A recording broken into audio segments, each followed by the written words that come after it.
नमस्कार मित्रों, आप सभी का फिर से एक बार हार्दिक स्वागत है धर्म ज्ञान विज्ञान यूट्यूब चैनल पर। दोस्तों, अगर आप जीवन में कुछ नया सीखना चाहते हैं तो इस चैनल को सब्सक्राइब जरूर करें।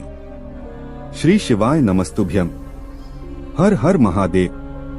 दोस्तों, पूज्य गुरु जी ने कहा कि आज के समय में हर घर में कोई न कोई सदस्य ऐसा जरूर होता है जिसके शरीर में कहीं पर लीवर में दिक्कत होती है, तो कहीं आंतों में कोई समस्या आ जाती है, या फिर पेट में दर्द होता रहता है, या फिर बीपी में दिक्कत आती रहती है, या फिर शुगर बढ़ता घटता रहता है, या फिर उसके शरीर के किसी भी अंग में कोई बीमारी हो या कहीं पर भी कोई दर्द होता हो। तो पूज्य गुरु जी ने कहा कि आपको इस सावन और अधिक मास में पड़ने वाले इस रविवार के दिन यह विशेष उपाय जरूर करना चाहिए, और बेलपत्र तथा शहद का यह विशेष उपाय आपके शरीर से भारी बीमारी को बहुत शीघ्रता से समाप्त कर देगा। तो चलिए जानते हैं क्या है वो उपाय। लेकिन उससे पहले अगर आप भोलेनाथ जी को सच्चे दिल से मानते हो तो इस वीडियो को लाइक करें और चैनल को सब्सक्राइब करके कमेंट में हर हर महादेव जरूर लिखें।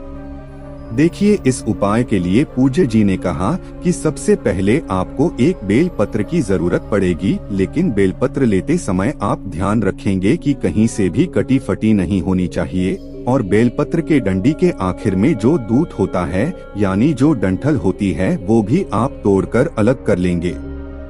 अगर आपके पास बेलपत्र नहीं है तो शिवालय जाकर शिवलिंग के ऊपर चढ़ी हुई बेलपत्र को उठाकर जल से शुद्ध करके फिर आप उसका भी इस्तेमाल कर सकते हैं, यानी फिर से आप शिवलिंग में उस बेलपत्र को समर्पित कर सकते हैं। फिर इसके बाद आपको लेना है थोड़ा सा शहद। आप चाहें तो आधे से भी आधा चम्मच शहद ले सकते हैं। अब सबसे आखिर में आपको ले लेना है कि एक लोटा जल। लोटा तांबे का ले लेंगे और जल आप अपने किचन से ले लेंगे। आपके किचन में आरओ, मटका या बाल्टी जो कुछ भी रखा है वहीं से आपको जल भर लेना है। अब ये तीनों सामग्री लेकर आपको जाना है शिवालय।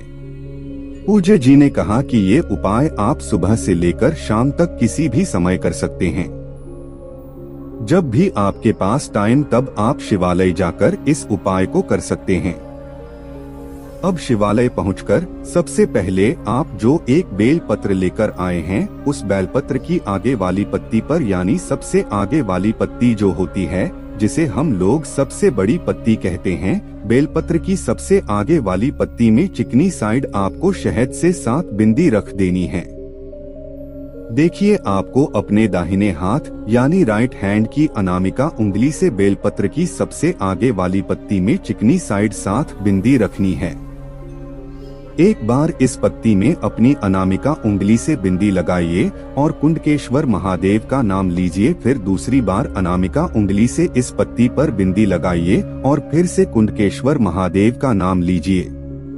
ऐसे ही आपको 7 बार अपनी अनामिका उंगली से इस बेल पत्र की आगे वाली पत्ती पर शहद की बिंदी लगाने हैं और 7 बार ही कुंडकेश्वर महादेव के नाम का स्मरण करना है।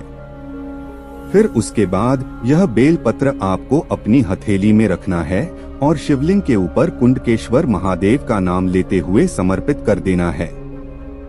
बेलपत्र की चिकनी साइड का हिस्सा जिस तरह आपने बिंदी लगाए हैं वो शिवलिंग में टच करेगा और बेलपत्र की डंडी का हिस्सा जलाधारी की तरफ रहेगा। लेकिन अभी आपको अपना हाथ शिवलिंग से हटाना नहीं है। आपने ये जो हथेली सहित शिवलिंग पर बेलपत्र समर्पित करनी है।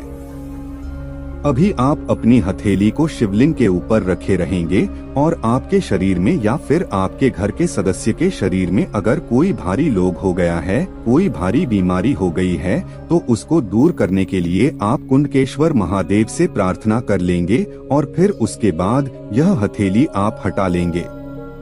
फिर आपके पास जो एक लोटा जल है उस जल को इसी बेलपत्र के ऊपर या फिर शिवलिंग के ऊपर धीरे धीरे समर्पित करते जाएंगे और श्री शिवाय नमस्तुभ्यम मंत्र का लगातार स्मरण करते जाएंगे। इसके बाद जलाधारी से जो जल नीचे गिर रहा है उस जल को आप थोड़ा सा किसी अन्य पात्र में या फिर इसी लोटे में थोड़ा सा ले लेंगे और कुंडकेश्वर महादेव से इसको औषधि स्वरूप प्राप्त कर लेंगे। उसके बाद यह जल लेकर आप अपने घर पहुंच जाएंगे और अगर आपको कोई बीमारी है या फिर आपके घर के किसी सदस्य को कोई बीमारी है तो इस जल का आचमन आप 2-4 दिन तक उस बीमार व्यक्ति को कराई है और फिर अगले रविवार को ये उपाय करिए। ऐसे रविवार आप कुछ दिनों तक ये उपाय करिए और पूज्य गुरुजी ने कहा कि कुंडकेश्वर महादेव का नाम लेते हुए इस उपाय को करिए। दोस्तों आज के लिए बस इतना ही, मिलते हैं एक और ज्ञानवर्धक वीडियो के साथ। धन्यवाद।